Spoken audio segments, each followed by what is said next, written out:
పెళ్లి అంటే అటు 7 తరాలు ఇటు 7 తరాలు చూడాలంటారు. ఈ మాట ఊరికి రాలేదు కూడా. వాళ్ళు బ్యాక్గ్రౌండ్ మంచిదా లేక ముంచేదా అన్నది తెలుస్తుంది అన్నది పెద్దలు చెప్పే వర్షన్. ఒకప్పుడు అలానే చూసేవాళ్ళు, కానీ ఇప్పుడు కట్టే కొట్టే తెచ్చే అన్నట్టుగా మారిపోయింది పరిస్థితి. అందుకే అనురాధ పాశ్వాన్ లాంటి కిలేడీలు పెళ్లిళ్ల మీద పెళ్లిళ్లు చేసుకుంటున్నారు. ఇంతకీ ఎవరి అనురాధ? అనురాధ పాశ్వాన్ రాజస్థాన్ కు చెందిన ఈమె గారు 25 పెళ్లిళ్లు చేసుకుంది. అది కూడా 7 నెలల వ్యవధిలో. అంతేసి మందిని ఎందుకు పెళ్లి చేసుకుంది అనేదే కదా మీ డౌట్. ఈ వరుస పెళ్లిళ్ల వెనుక పెద్ద స్కామే ఉంది. అదేంటో తెలిస్తే మీరు షాక్ కావడం ఖాయం.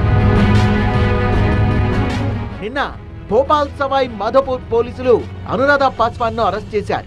పెళ్లిళ్ల పేరుతో చీటింగ్ చేస్తోందన్న ఫిర్యాదుతో కటకటాల వెనక్కు నెట్టారు. ఈ స్కామ్ లో అనురాధ ఒక్కరే కాదు, పెద్ద గ్యాంగే ఉందని గుర్తించి షాక్ అయిన పోలీసులు ఇప్పుడు గ్యాంగ్ వేటలో పడ్డారు. యూపీలోని మహారాజ్ గంజ్ కి చెందిన అనురాధ గతంలో హాస్పిటల్లో పనిచేసేది. భర్తతో గొడవల కారణంగా విడాకులు తీసుకుంది.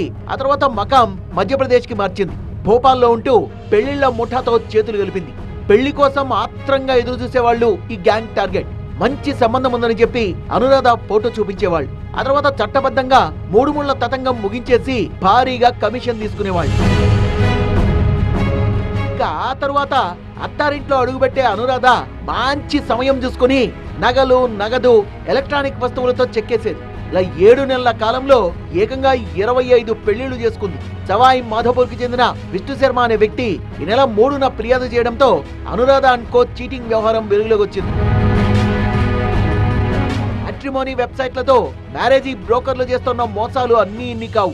అందుకే థర్డ్ పార్టీస్ ని నమ్ముకోవడం ఎప్పుడూ సరికాదు. పెళ్లిళ్ల విషయంలో 1కి 4 సార్లు క్రాస్ చెక్ చేసుకుని ముందుకెళ్లాలని పోలీసులు సజెస్ట్ చేస్తున్నారు.